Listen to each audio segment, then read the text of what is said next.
Maranatha, my PBC family and friends. Pastor Brian here with another quick bite, living the word.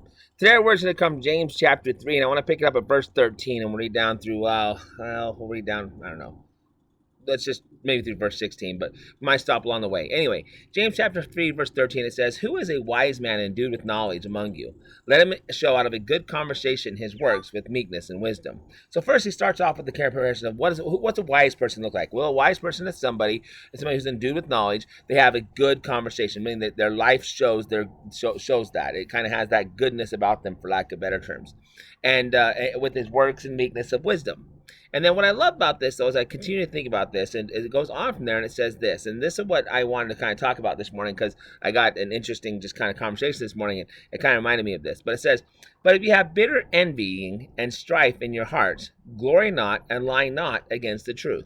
Now, what is interesting about that is literally what's saying there. If you have bitter envying and strife in your hearts, then what's going to happen? You're not going to be endued with knowledge. You're not going to be wise. You're not going to have a good conversation. And you're going to glory not and lie not against the truth. So here's the problem.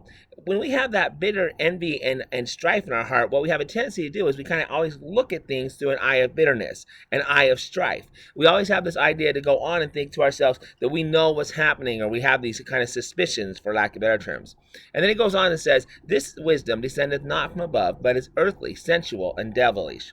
Ooh, don't want to have that kind of wisdom, right? The devil's wisdom. And that's what bitter and strife is. It's the devil's wisdom.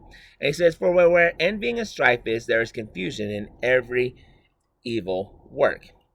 So then he says, listen, where that envy and that strife is at, there's confusion. And this is what you can see with people who have a tendency to suffer with bitterness, those who aren't letting go of things, who are holding on to anger issues and stuff like this from their past, or even maybe from their present, or further from their presumed wrongs, things that they presume people have done wrong to them. Then what they really have is they have this heart that won't let them see clearly. They have this wisdom that won't let them actually be anything but devilish in it. And they kind of get these suspicious minds. The whole world's against me. Everything's against me. All the choices that people are making. Why did they say that? What did they mean by that? What are they thinking? What are they doing? And then it says this, "But the wisdom," this is verse 17, "the wisdom that is from above is first pure, then peaceable, gentle, easy to be entreated, full of mercy and good fruits, without partiality and without hypocrisy.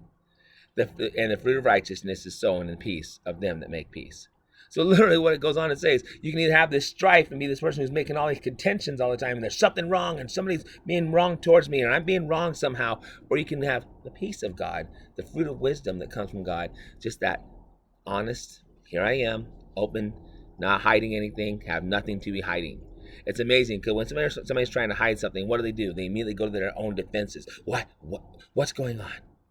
Instead of being like, all right, if you're walking in the Lord and you have nothing to hide, then you're never going to have that contention. So my point this morning is that very simple, guys.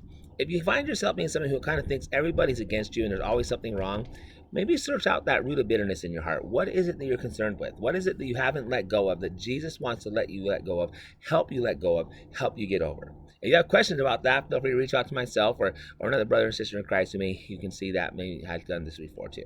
So I hope to encourage you all day. Just remember, I love you, we love you, God loves you, and God's got this.